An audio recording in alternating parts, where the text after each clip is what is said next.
अस्सलाम वालेकुम स्टूडेंट। आज मैं हाज़िर हूँ क्लास 8 8वीं क्लास और इस्लामिक के एक और सबक के साथ। सिंटेक्स बोर्ड बुक की 8वीं क्लास की 8वीं जमात की ये किताब है। और आज जो हम सबक पढ़ने जा रहे हैं वो सबक लिया गया है बाब नंबर सोम से सीरतुन नबी और सबक नंबर है 3। ठीक है, सबक नंबर है 3 जिसका नाम है इखलास और तकवा। अब पहले जान लेते हैं कि इखलास है क्या। इखलास के लिए खुलूस नीयत का लफ्ज़ इस्तेमाल हुआ है। इखलास के लफ्ज़ी माने है खालिस करने की। इखलास का लफ्ज़ किसी ऐसी चीज़ के मुतालिक बोला जाता है जो मिलावट से पाक हो। यानी मैं आपको सिंपल बात बता दूं कि जैसे हम भैंस का दूध निकालते हैं तो उस वक्त वो प्योर होता है, खालिस होता है, लेकिन उसमें हम पानी डाल देते हैं तो ये हो जाती है मिलावट, यानी खालिस से वो हो गया मिलावट। इसी तरीके से फॉर एग्ज़ाम्पल अल्लाह ने जो हमें बातें कही हैं, जैसे कहा है कि झूठ मत बोलो, सच बोलो। तो फॉर एग्ज़ाम्पल कोई भी ऐसी बात जो सच्ची हमें पता चली हो लेकिन हम उसमें झूठ की मिलावट करके अपनी बात, हाथ की बात ऐड करके दूसरों को बताना, तो ये यानी इखलास के लिए खुलूस नीयत का लफ्ज़ इस्तेमाल किया गया है। यानी किसी भी काम में आपकी नीयत सच्ची हो। फॉर एग्ज़ाम्पल जैसे बंदे कारोबार कर रहे होते हैं, ठीक है, तो आपके फॉर एग्ज़ाम्पल आपकी दुकान पे कोई नकली प्रोडक्ट पड़ी हुई है, लेकिन असली प्रोडक्ट में और नकली प्रोडक्ट में कोई फ़र्क नहीं है। आपके पास कोई ग्राहक आया, कोई कस्टमर आया, उसने कहा भाई फॉर एग्ज़ाम्पल मुझे जो है वो सनसिल्क शैम्पू दे दें, तो आपने क्या किया कि दुकान से उठाकर नकली शैम्पू दे दिया। आपकी नीयत में जो है खुलूस नहीं था, सच्चाई नहीं थी। वो देखने में तो एक जैसा है, उस कस्टमर को भी नहीं पता चला कि ये नकली है या असली, लेकिन आपकी नीयत क्या थी? आपकी नीयत में सच्चाई नहीं थी। अगर आपकी नीयत में सच्चाई होती तो जो उस शख्स ने मांगा है आप उसे वो ही देते। ठीक है, तो इसलिए जो आपने ज़ाहिरी चीज़ दी है, जो आपको नज़र आ रही है, वो आप तो फॉर एग्ज़ाम्पल उसे ओरिजिनल करके दे रहे हैं, लेकिन नीयत आपकी सच्ची नहीं थी, उस शख्स ने नहीं देखा। नीयत को देखने वाला कौन है? अल्लाह। अल्लाह हमारी नीयतों को पहचानता है। ठीक है, इसलिए कहा गया है कि इखलास के लिए खुलूस नीयत का लफ्ज़ इस्तेमाल किया गया है, यानी आपकी नीयत में मिलावट ना हो। दीन में इखलास का मतलब भी यही है कि इंसान जो काम करे महज अल्लाह की रज़ा हासिल करने के लिए करे, कोई ज़ाती मफाद या गर्ज इससे वाबस्ता ना हो। जो आदमी इखलास से अमल या काम करता है उसे मुखलिस कहा जाता है, सच्चा कहा जाता है। आप किसी से फ्रेंडशिप करें तो उसमें भी आपकी मुखलिसी हो, यानी आप किसी फ्रेंड को, किसी दोस्त को आप नुकसान ना पहुंचाएं। ठीक है, उसकी मदद करें, वो किसी भी प्रॉब्लम में हो, मुसीबत में हो। अगर आप उसकी मुसीबत प्रॉब्लम हल करना चाहते हैं, कर सकते हैं, तो उसकी मुसीबत प्रॉब्लम हल करें। ठीक है, और ख़ुद भी अच्छे काम करें, घर में सबके काम आए, लेकिन आपकी नीयत ये होनी चाहिए कि मैं अल्लाह की रज़ा के लिए कर रहा हूँ।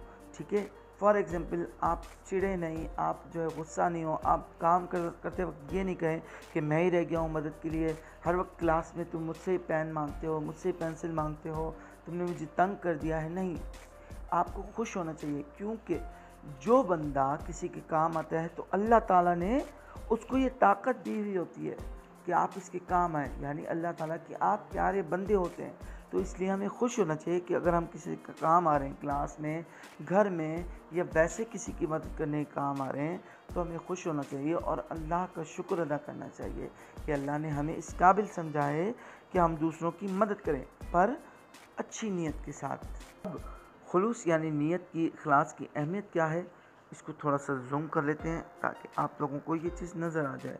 अल्लाह ताला की यहाँ शर्फ़ कबूलियत सिर्फ़ इसी अमल को मिलता है जो खालिस अल्लाह ताला की ज़ात की रज़ा और इसकी खुशनुदी के लिए किया गया हो।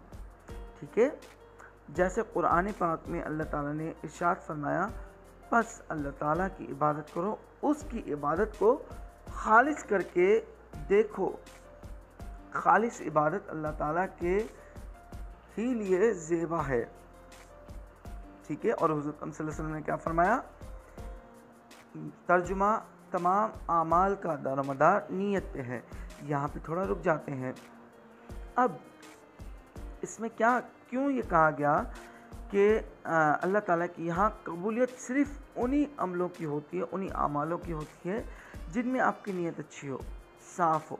यानी फॉर एग्ज़ाम्पल आप किसी गरीब की मदद कर रहे हैं, ज़कात दे रहे हैं, किसी गरीब के पास कपड़े नहीं है, कपड़े दे रहे हैं, तो आप ये नहीं सोचें, आप फॉर एग्ज़ाम्पल उन्हें कपड़ा देते हुए किसी गरीब को, यानी किसी मोहल्ले में आपको कोई गरीब है उसे कपड़ा देते हुए, उसकी मदद करते हुए, यानी पैसा देते हुए, खाना देते हुए, सिर्फ़ आपको पता हो, अल्लाह को पता हो, आपके दिल में ये हो कि ये गरीब है और अल्लाह ने मुझे इसकी मदद के काबिल किया है, इसकी मदद करने से अल्लाह मुझसे खुश होगा, ये नियत करके आप दें। आपके दिल में ये ना हो कि मैं इसकी मदद कर रहा हूँ तो मैं सेल्फ़ी निकाल कर अपने फेसबुक पे अपलोड करूँ, अपनी डीपीएस पे या स्टेटस पे लगाऊँ, ताकि मेरे दोस्तों को, मेरे रिश्तेदारों को पता चले कि मैं गरीबों की मदद करता हूँ। नहीं, ये मदद करना नहीं होगा, ये दिखावा होगा। यानी आप अपने आप को प्रमोट कर रहे हैं, अच्छा दिखने की कोशिश कर रहे हैं। ये अमल खालिस नहीं होगा, ये अमल नेक नियत से नहीं होगा। आपकी नीयत में क्या आ गया कि मैं सेल्फ़ी निकालूं और ये सेल्फ़ी 4 बंदों को मैं लगाऊं ताकि बंदे देखें कि देखें मैं अब गरीबों की मदद कर रहा हूँ। जिस तरीके से हम कुर्बानी करते हुए स्टेटस लगाते हैं कि हमने जो 2 लाख का 3 लाख का जानवर लिया है और ये कुर्बान कर रहे हैं, इस पे भी मना है। कुर्बानी किसके लिए? अल्लाह के लिए। उसमें दिखावा नहीं है, आप दिखावा नहीं कर सकते, ठीक है। इसी तरीके से किसी भी गरीब की मदद कर रहे हैं या किसी दोस्त की मदद कर रहे हैं तो बाद में उसको आपने ये नहीं कहना कि फ़लाँ टाइम पे फ़लाँ वक्त मैंने तुम्हारी मदद की थी, तुम भूल गए। नहीं, इससे उसको दुख होगा और आपकी नीयत में अल्लाह ताला जो है ना वो खुलूस और अच्छी नीयत नहीं होगी है। तो सिर्फ़ अच्छे काम करते हुए, किसी की मदद करते हुए, किसी गरीब की मदद करते हुए आपके दिल में सिर्फ ये ख्याल हो कि मदद मैं इसलिए कर रहा हूँ किसी गरीब की, किसी की मदद इसलिए कर रहा हूँ कि मेरा अल्लाह खुश होता है। बस आप ना इसके बारे में किसी से डिस्कस करें, ना ही इससे बात करें। आप किसी की मदद करके, किसी को पैसा देके, किसी की काम आके भूल जाएं कि आपने उसकी मदद की या नहीं, ठीक है, ताकि वो शख्स शर्मिंदगी महसूस ना करे जब आप उसके सामने आए कि आपने उसकी मदद की थी, ठीक है। इसीलिए कहा गया कि देखिए आप अमल कर रहे हैं। अमल क्या होता है कि फॉर एग्ज़ाम्पल कोई गरीब है, उसको पैसा दे रहे हैं, खाना खिला रहे हैं, किसी दोस्त की मदद कर रहे हैं, ये अमली काम है, ठीक है। ये अमल होता है, ये आपके अल्लाह को नहीं दिख रहा, आपके दिल की नीयत कि आप किस सच्चाई के साथ वो मदद कर रहे हैं। आया आप इस नीयत के साथ तो मदद नहीं कर रहे कि मैं सेल्फ़ी निकाल कर अपने स्टेटस पे लगाऊंगा ताकि मेरे दोस्त देखें, मेरे लोग देखें, मेरे रिश्तेदार देखें कि देखें ये बंदा कितना नेक है, कितना अच्छा है और किस तरीके से अपने दोस्तों, रिश्तेदारों और गरीबों की मदद करता है। तो ये हो गया आपने अपने आप को पॉपुलर करने के लिए किया। एक सिर्फ अल्लाह के लिए होता है। अल्लाह के लिए क्या? आप नहीं देखें उसमें सेल्फियाँ, आपको सिर्फ पता हो कि आप किसी की मदद कर रहे हैं, या उस बंदे को पता हो कि आप उसकी मदद कर रहे हैं, या फिर अल्लाह को पता हो, उसके रसूल को पता हो। चौथे पाँचवें किसी भी बंदे को आपने बताना है, आपने वो काम करके भूल जाना है। इसीलिए कहा है कि नबी करीम सल्लल्लाहु अलैहि वसल्लम ने तमाम अमालों का, यानी जो भी आप अमाल करते हैं उनका दारोमदार नीयत है। आप नमाज़ पढ़ने जाते हैं मस्जिद में, ठीक है, आप सबको दिखा के जाएं कि देखो मैं नमाज़ पढ़ने जा रहा हूँ, देखो मैं नमाज़ पढ़ रहा हूँ, या आप सबको बताएं मैं तो 5 वक्त की नमाज़ पढ़ता हूँ, मैं तो आज भी गया था नमाज़ पढ़ने, मैं तो कल भी गया था नमाज़ पढ़ने, मैं तो 5 वक्त की नमाज़ पढ़ता हूँ, मैंने भाई आज रोज़ा रखा है और मैंने रोज़े में सहरी में ये खाया था, आज तो मुझे रोज़ा रख रहा है, मैं तो कहीं नहीं जा रहा। बार बार आप लोगों को दिखाने की कोशिश करें कि मेरा रोज़ा है, मैं नमाज़ पढ़ने जा रहा हूँ, यानी आप दिखावा कर रहे हैं, ठीक है। तो ये आपका अमल है, इससे आपकी नमाज़ भी कबूल नहीं होगी। आपने जो नमाज़ पढ़ी है वो तो कबूलियत हो जाएगी, लेकिन आपको उसका सवाब नहीं मिलेगा, ठीक है। तो आपकी नीयत ये हो कि मैं नमाज़ पढ़ने जा रहा हूँ। आप किसी को नमाज़ की दावत दे सकते हैं, किसी दोस्त को ये कह सकते हैं चलो भाई नमाज़ पढ़ने चलें, ठीक है। आप उसमें ये भी नहीं कहें कि मैं नमाज़ पढ़ने जा रहा हूँ तुम मेरे साथ चलो, आप ये कहें चलो भाई नमाज़ पढ़ने चलते हैं, ठीक है। ये एक दावत हो जाएगी। तो ऐसे करने से अल्लाह ताला खुश होता है, आपकी नीयत को जानता है, आपके दिल के हाल को जानता है कि आप क्या सोच रहे हैं, ठीक है, आपके दिल में क्या है। एक मर्तबा हुज़ूर अकरम सल्लल्लाहु अलैहि वसल्लम ने फरमाया, अल्लाह ताला तुम्हारी मुश्किलें और तुम्हारे अमलों को नहीं देखता, बल्कि वो तुम्हारे दिलों और अमालों के इखलास को देखता है, ठीक है। आपने ज़रूर एनालाइज कर लिया होगा। यहाँ तक मैं स्टॉप करता हूँ, और अगर आपने कोई सवाल करने हो तो कमेंट्स में इसके बारे में कर लें। अगर जो चीज़ आपको समझ में ना आई हो तो वो भी आप कमेंट्स में मुझसे पूछ सकते हैं। आगे चलते हैं। अब आ जाते तकवा, क्योंकि लेसन का नाम क्या था? इखलास और तकवा। इखलास को हमने पढ़ लिया। इखलास किसे कहते हैं कि नीयत, सच्चाई को, मुखलिसी को, कि आपकी नीयत सच्ची हो। तकवा क्या है? तकवा क्या है? तकवा अरबी ज़बान का लफ्ज़ है, ठीक है, जिसके माना है डरना, बचना, परहेज़ करना। यानी आप कोई ऐसा अमल ना करें, जैसे खुलूस नीयत मैंने आपको बताया कि आप किसी गरीब की मदद कर रहे हैं या दोस्त की मदद कर रहे हैं, तो आप उसमें एक डर भी हो कि मेरी नीयत ख़राब नहीं हो जाए, यानी मेरी नीयत में कोई तकब्बुर, गरूर नहीं आ जाए जो अल्लाह को नापसंद हो, ठीक है। कोई भी अमल ऐसा करते हुए जो गुनाह का है, आप डरें, उस गुनाह से परहेज़ करें, ठीक है। तकवा यानी परहेज़गारी इख्तियार करें, गुनाहों से बचें, दूसरों की लड़ाई झगड़ों से बचें, दूसरों में लड़ाई झगड़ा पैदा करने, ग़ीबत करने, चुगली करने, इन सब अमाल से बचें। गालियाँ देना, गाली गलौज करना, टीचर्स के साथ बदतमीज़ी करना, क्लास में शोर करना, ठीक है, और ज़ोर ज़ोर से बात करना, वालिदैन को तंग करना, इन तमाम चीज़ों से आप बचने, यानी तकवा इख्तियार करें, परहेज़गारी इख्तियार करें। शरीयत में तकवा के माना है दिल की पाकीज़गी, खुलूस नीयत और दिल में अल्लाह ताला की मोहब्बत और खशियत होने के हैं। यानी क्या? दिल की पाकीज़गी। दिल की पाकीज़गी क्या है? आप दिल की पाकीज़गी को ये नहीं है ना कि कोई परफ्यूम या आपको मिले, या कोई ऐसा कपड़ा हो जो आप अपने दिल को साफ़ कर लें, या ऐसी कोई दवाई हो जो आप खा के अपने दिल को साफ़ कर लें। दिल की पाकीज़गी यानी दिल पाक कैसे होगा? यानी आप इखलास करें, अपनी नीयत को सच्चा रखें और अल्लाह ताला ने जो नेक काम किए हैं वो करें, बुराई को छोड़ें, गुनाह को छोड़ें, उससे आपका दिल पाक हो जाएगा। से डेली बेसिस पे अगर हम खुलूस नीयत के साथ, सच्ची नीयत के साथ अल्लाह ताला के कहने पर गुजारें, और दिल में कोई बुराई आए, किसी के लिए कोई बुरा काम करने को आए, तो अल्लाह के डर को, खशियत यानी डर को रखते हुए कि अल्लाह मुझे देख रहा है, हम उसे तर्क कर दें। देखिए, आप फॉर एग्जाम्पल कुछ चोर होते हैं, जैसे चोरी करते हैं, चोरी करना गलत बात होती है। अब चोर ये समझता है कि भाई मैं जिसके घर में चोरी कर रहा हूँ वो सो रहे हैं या नहीं है, तो मुझे कोई नहीं देख रहा, लेकिन उसे एक ज़ात तो देख रही होती है ना, यानी अल्लाह ताला।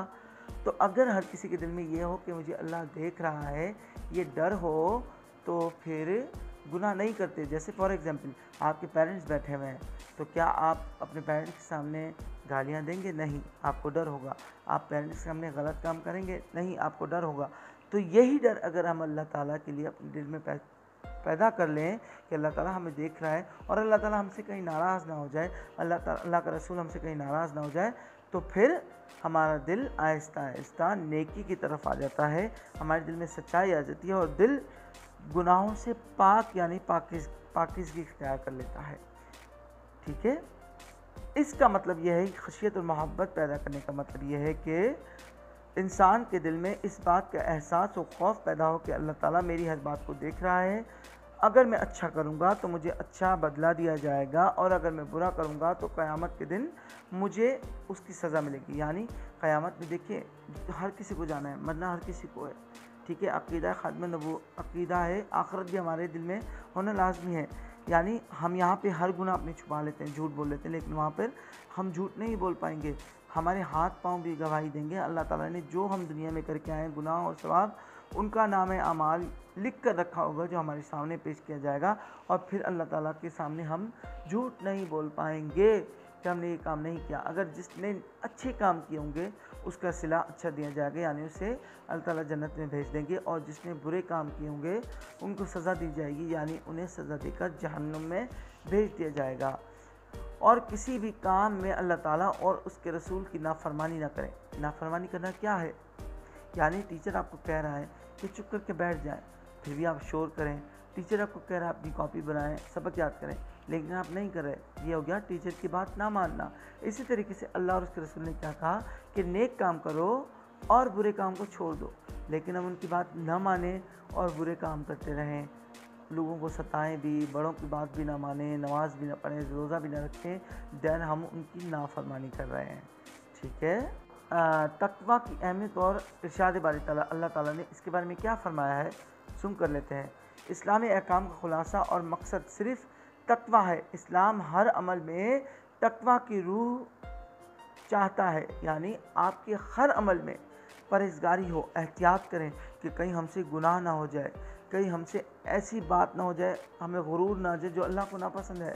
ठीक है। अब कौन कौन सी बातें अल्लाह ताला ने ईमान, रोज़ा, नमाज, ज़कात, हज, कुर्बानी, जैसे मैंने कहा कि ईद पर कुर्बानी करना का असल मकसद खुलूस तक़वा को करार दिया है, यानी इसमें आप तक़वा इख्तियार करें, आप दिखावे के लिए ये सारी चीज़ न करें, ठीक है। आप लोगों को न दिखाएं कि हमने जानवर कुर्बान किया है, हमने तो भाई 1.5 लाख का जानवर लिया था।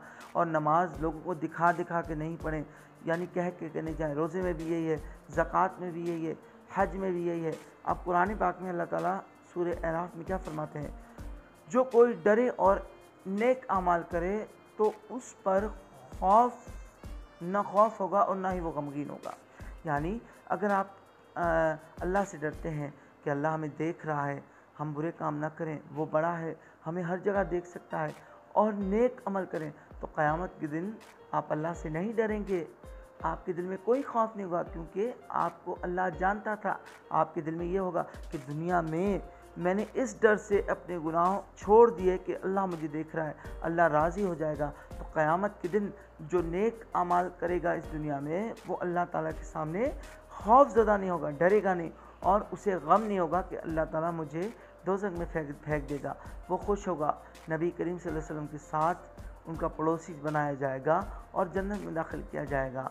फिर जो लोग गुनाहगार होंगे वो अल्लाह ताला से डर भी रहे होंगे और दुख भी हो रहा होगा कि हमें दुनिया में दोबारा भेज दिया जाए और हम नेक अमाल करके दोबारा आएँ, लेकिन ऐसा नहीं हो सकता। जन्नत और उसकी सारी नेमतें तक़वा वालों के लिए हैं। इरशाद ताला है, जो परहेज़गार हैं वो बागों और नेमतों में रहेंगे। जन्नत में खूबसूरत बाग भी होंगे, अल्लाह ताला की बहुत सारी नेमत भी होंगी, फल भी होंगे और आसाइशें, आराम भी होंगे। इस दुनिया से ज़्यादा आराम आपको जन्नत में मिल रहा होगा। तो अल्लाह ताला ने क्या फरमाया कि जो नेक और खुलूस और तक़वा इख्तियार करेंगे वो जन्नत में रहेंगे। आगे चलते हैं, तक़वा का मयार क्या है, यानी किस स्टेप पे इस्लाम ने इसको फजीलत दी है। इस्लाम में तक़वा को जो अहमियत हासिल है उसका अंदाज़ा इस बात से लगाया जाता है कि इस्लाम में रंग व नस्ल, ज़बान व वतन, हस्ब व नसब, माल व मनसब को मयार फजीलत देने की बजाय तक़वा को मयार फजीलत दिया गया है, जो सारी नेकियों की जान है। कुरान पाक में अल्लाह ताला का इरशाद है, जो और तुम्हारी कौमें और कबीले बनाए ताकि एक दूसरे को शनाख्त करो, और अल्लाह ताला के नज़दीक तुम में ज़्यादा इज़्ज़त वाला वो है जो परहेज़गार हो। अच्छा, क्यों कहा गया? देखिए, अब दुनिया में क्या होता है, जिसके पास पैसा है, कार है, बड़ा ओहदा है, वो इज़्ज़त वाला समझा जाता है। हम उसके सामने झुकते भी हैं। कोई बड़ा मिनिस्टर और वज़ीर आज़म वगैरह आ जाए तो हम उसके सामने लफ्ज़ भी नहीं निकालते, अदब से बैठने की कोशिश करते हैं ताकि ये चिढ़ नहीं जाए, उसको कोई बुरा न लगे। लेकिन अल्लाह ताला ने ये मामलात नहीं रखा। यानी कोई गरीब है, जिसका रंग काला है, गोरा है, माल है नहीं है, किसी भी किस्म का बंदा हो, आप देख रहे होंगे मस्जिद में गरीब भी उसी लाइन में खड़ा होता है जहाँ अमीर खड़ा होता है, जिसके पास कार है वो भी उसी लाइन में खड़ा होता है जो है ना, क्या कहते हैं, जिसमें अमीर खड़ा होता है। तो काला हो, गोरा हो, अल्लाह ताला को उससे कोई गर्ज नहीं होता। अल्लाह ताला ने कुरान में कहा कि भाई ज़ातें, जैसे हम कहते हैं भाई, कुछ लोग कहते हैं हमारी ज़ात तो बहुत ऊंची है, ये तो नीची ज़ात की हैं, घटिया ज़ात की हैं। तो ये अल्लाह ताला ने ज़ातें और कबीले लोगों की शनाख्त के लिए बनाए हैं। अल्लाह ताला ने ज़ातें और कबीले किस लिए बनाए हैं? लोगों की पहचान के लिए, ताकि तुम पहचाने जाओ। फॉर एग्ज़ाम्पल, हम लोग पहचाने जाए भाई एक अब्बासी है, अब्बासी ज़ात से ताल्लुक़ रखता है, अब्बासी कबीले से ताल्लुक़ रखता है, वो सैयद है, वो सैयद घराने से ताल्लुक़ रखता है, ठीक है, वो मक्सी है, वो राजपूत है, वो कुरैशी है। तो ये सारे पहचान के लिए बनाए गए हैं, ठीक है, ताकि ज़ातें पहचानी जाए, लोग पहचाने जाए, शनाख्त की जाए किस कौम से ताल्लुक़ रखता है। लेकिन अल्लाह के नज़दीक इज़्ज़त और मर्तबे वाला कौन सा शख्स है? जो गुनाहों से परहेज़ इख्तियार करे। हुज़ूर सल्लल्लाहु अलैहि वसल्लम ने क्या फरमाया? बुज़ुर्गी और अशराफियत तक़वा करने वालों का नाम है। यानी बुज़ुर्गी, बढ़ाइयत, अल्लाह ताला किसकी तारीफ़ करेगा बरोज़ क़यामत? कौन बड़ा होगा? शर्फ़ इज़्ज़त किसे मिलेगी? ठीक है, किसे मिलेगी इज़्ज़त? जो आमाल में, तक़वा में बेहतर होगा। जैसे नबी करीम सल्लल्लाहु अलैहि वसल्लम ने आखिरी खुतबे में फरमाया, क्या फरमाया था कि अजम को अरब पर और अरब को अजम पर। अब ये क्या है? अरब क्या है? सऊदी अरब में रहते हैं। अजम क्या है? इस तरीके से दूसरे कंट्रीज़ में जो मुसलमान रहते हैं उन्हें कहते हैं अजम। अजम उन्हें कहा जाता है जो अरबी ना हो, या अरब में नहीं रहता हो, ठीक है, यानी जो अरब से ताल्लुक़ नहीं रखता हो, जैसे अरब में रहते हों, अरब में पढ़े हों, उन्हें अरबी कहा जाता है, अरब वाले कहा जाता है। और अजम उसे कहते हैं जो कि अरब में पैदा ना हुआ हो। इसी तरीके से काले को गोरे पर और गोरे को काले पर फजीलत बरतरी नहीं है। यानी नबी करीम सल्लल्लाहु अलैहि वसल्लम ने फरमाया कि भले कोई अरब में रहता हो, यानी मेरे शहर में रहता हो, यानी कोई मेरे शहर में ना भी रहता हो, इन दोनों में ये नहीं कि जो मेरे शहर का है वो फजीलत वाला है, वो तो जन्नत में जाएगा, जो बाकी शहरों में रहते हैं, पाकिस्तान में रहते हैं या दूसरे शहरों में जो मुसलमान रहते हैं, दूसरे कंट्रीज़ में जो मुसलमान रहते हैं, वो जन्नत में नहीं जाएंगे। वो फजीलत इख्तियार नहीं है, सिर्फ अरबों को फजीलत इख्तियार है, नहीं, वो भी बराबर है, उन्हें फजीलत हासिल नहीं है एक दूसरे पे। या गोरा हो या काला हो, जिसका रंग गोरा हो या काला हो, अमीर हो गरीब हो, कोई भी हो, एक दूसरे पे फजीलत हासिल नहीं। कोई ये नहीं कह सकता कि मैं बड़ा हूँ, तुम मेरी इज़्ज़त करो, तुम तो बहुत कमतर हो। नहीं, अल्लाह ताला के नज़दीक वही सबसे ज़्यादा इज़्ज़त के लायक है, दुनिया में भी और आखिरत में भी, जो तकवा और परहेज़गारी करे। उम्मीद है आप लोगों को समझ आ गया होगा। नहीं समझ में आया हो तो आप कमेंट्स में सवालात पूछ सकते हैं। इस सबक से हमने क्या सीखा, खुलासा क्या है इस सबक का? इखलास का मतलब यह है कि इंसान जो काम करे महज अल्लाह की रज़ा और उसकी खुशनुदी हासिल करने के लिए करे। जो काम से मतलब ये नहीं है कि आप बुरे काम भी करें तो उसमें ये रखें कि अल्लाह राज़ी होगा, नहीं। तकवा से मुराद यह है कि इंसान के दिल में इस बात का एहसास और खौफ पैदा हो कि अल्लाह ताला मेरी हर बात को देख रहा है। अगर मैंने अच्छा अमल किया जो मुझे अच्छा बदला अता किया जाएगा, और बुरा अमल किया तो मुझे उसका बुरा सिला दिया जाएगा। इस्लाम में इखलास और तकवा की बहुत बड़ी अहमियत है। इस्लामी तालीमात के मुताबिक आमाल का जज़ा और सज़ा, यानी आमाल का बुरा अच्छा और सज़ा देना किस पर निर्भर है, यानी इसकी कुदरत, कदर और कीमत का तयन इसकी ज़ाहिरी सूरत पर नहीं है। यानी देखे आप, अल्लाह ताला जैसे कहते हैं ना कि कोई काला हो गोरा हो, अल्लाह ताला ये नहीं देखता, ज़ाहिर नहीं देखता उसका, बल्कि उसकी नीयत देखता है जिसके तहत ये काम किया गया हो, यानी नीयत अच्छी हो, नीयत के तहत जो काम किया गया हो। तकवा को सारे इस्लामी अहकाम का मकसूद और मयार फजीलत करार दिया गया है। यानी इस्लाम में आप जो कुछ भी करें, जब तक आप में परहेज़गारी ना हो, अल्लाह का खौफ ना हो, तब तक आपकी कोई भी इबादत कबूल नहीं होती। आइए सवाल जवाब की तरफ आते हैं। दीन में इखलास का क्या मतलब है? ठीक है, शरीयत में तकवा के क्या माना है? इखलास के बारे में किसी एक हदीस का मफ़हूम बयान करें। तकवा के बारे में किसी एक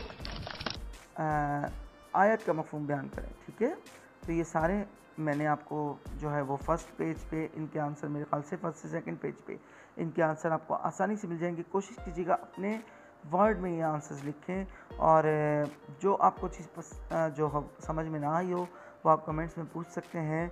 और जो आप जिन कामों से आप परहेज़ करेंगे, तकवा इख्तियार करेंगे, वो काम छोड़ने के बाद आप काम नहीं लिखेंगे कमेंट्स में, आप तादाद लिखेंगे कि मैंने 4 काम में बुरे करता था, मैंने अब 2 काम छोड़ दिए, बाकी 2 बचे हैं। ठीक है, ये प्रैक्टिस डेली आप दिन में करें, इंशाल्लाह आप अच्छे इंसान बन जाएंगे। जो भी चीज़ आपको पसंद आई हो, समझ आई हो, तो उसको रिपीट करें। मैंने जैसे हर लेसन में बताता हूँ कि हर लेसन जब पढ़ें या सुने या लेक्चर सुने तो उसको 3 टाइम सुन लिया करें, तो आपको और ज़्यादा नॉलेज होगी। आपकी नॉलेज जो आपने पढ़ा होगा, समझा होगा, वो आपको सही तरीके से याद हो जाएगा। ठीक है, अब तक के लिए शुक्रिया, इजाज़त दीजिए नेक्स्ट चैप्टर तक के लिए, नेक्स्ट लेसन तक के लिए। और खुश रहिए, आबाद रहिए, और वीडियो को लाइक ज़रूर कीजिएगा, कमेंट ज़रूर कीजिएगा, और दोस्तों तक वीडियो शेयर कीजिएगा। अस्सलाम वालेकुम व रहमतुल्लाहि व बरकातुहू।